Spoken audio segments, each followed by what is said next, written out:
সর্বশেষ যে লোকটা জান্নাতে যাবে তাকে আল্লাহ তাআলা জাহান্নামের আগুনে পোড়াতে পোড়াতে ছাই বানিয়ে ফেলবে। আল্লাহ বলবেন, জিব্রাইল যাও একটু দেখো, একটা মাত্র সেজদা দিয়েছে আমাকে, এরকম কাউরে পাওয়া যায় কিনা। খুঁজে খুঁজে কাউরে পাবে না। আল্লাহ বললেন আবার দেখো, খুঁজে খুঁজে একজনকে পাবে, সামান্য ইমানের ছিটে ফোঁটা তার অন্তরে ছিল।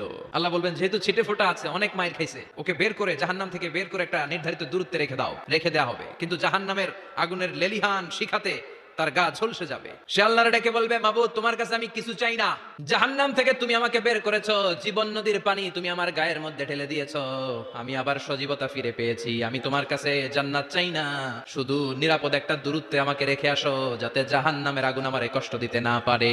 আল্লাহ জিব্রাইলকে বলবেন যাও এমন দূরত্বে রাখো যাতে জাহান্নামের আগুন ওরে কষ্ট না দেয়, রেখে আসা হবে। অনেকদিন সে ওখানে আনন্দে থাকবে, আল্লাহ শুকরিয়া করবে, সে মনে মনে বলবে বেঁচে গিয়েছি আমি। অনেকদিন থাকার পরে মনে মনে ভাববে বাইসা তো গেছি, কিন্তু নতুন করে একটু ট্রাই করে দেখি। আল্লাহ আগেই বলে রাখে আমি কিন্তু জান্নাতে যেতে চাই না। আল্লাহ বলবেন কি চাও? সে বলবে আল্লাহ তোমার জান্নাতটা তুমি কত সুন্দর করে বানিয়েছো, আমি একটা নজর শুধু দেখতে চাই, জান্নাতের দরজার সামনে নিয়ে যদি আমারে বসিয়ে রাখো, দ্যাটস ইনাফ। আল্লাহ বললেন তুই না ওয়াদা করেছিস।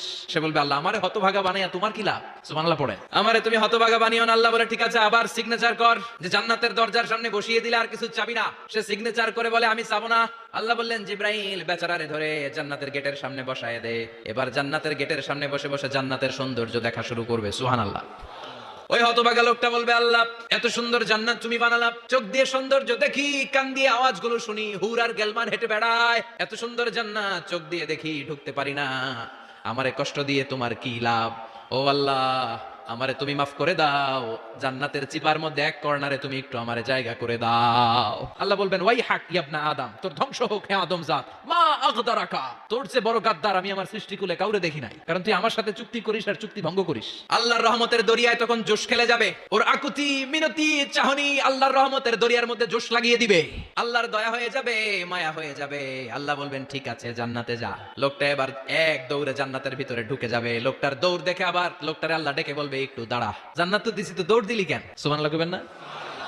লোকটি বলবে আল্লাহ প্ল্যান তো আমি কম করি নাই, এত চেষ্টার ফলে আমি আসতে পারছি, আবার যদি তুমি বাইর করে দাও, এই জন্য এক দৌড়ে এমন সিপার মধ্যে লুকামো যাতে তুমি আমার না দেখো। আবার আল্লাহর রহমতের দরিয়ায় জোশ খেলে যাবে। আল্লাহ কাছে ডাকবে, কাছে আয়, ও গোলাম তোর কি মনে চায় আমারে বল, আজকে তুই চাইতে থাক, আমি দিতে দিতে তোর মনের সব আশা পূরণ করে দেব।